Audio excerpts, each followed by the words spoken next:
ะฉันนี่เป็นคนธรรมดาทั่วไปไม่ใช่ภาพสวยงามอย่างที่เธอวาดไว้ขอถามสักคำหนึ่งจะมีสิทธิ์ไหมเธอบอกคำนี้ไปกับเธอเพราะฉันไม่ใช่คนมีเวทมนต์วิเศษเนรมิตดวงดาวให้เธอก็คงไม่ไหว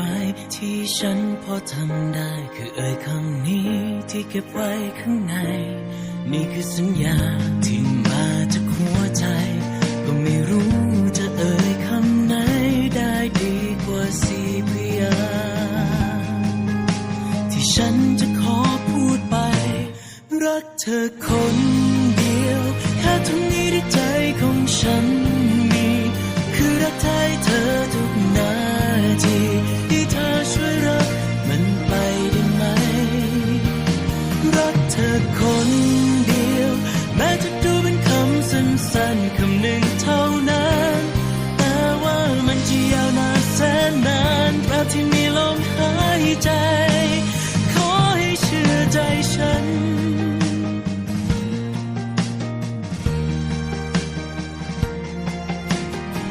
ก็รู้ว่าเท่าที่มีไม่ได้มีเหมือนใคร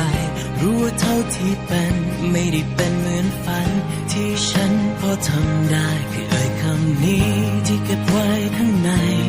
นี่คือสัญญาที่มาจากหัวใจก็ไม่รู้จะเอ่ยคำไหนได้ดีกว่าสี่พยางค์ที่ฉันจะขอพูดไปรักเธอคนเดียวแค่ตรงนี้ในใจของฉันมีคือรักแท้เธอทุกนาทีเธอช่วยรักมันไปได้ไหมรักเธอคน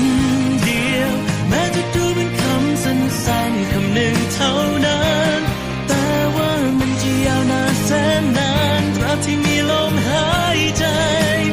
ขอให้เชื่อใจฉัน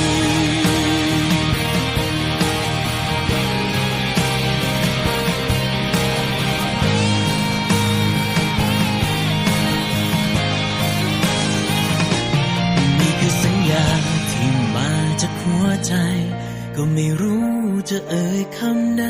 ได้ดีกว่าสี่พยางค์ที่ฉันจะขอพูดไปรักเธอคนเดียวแค่ตรงนี้ในใจของฉันมีคือรักแท้เธอทุก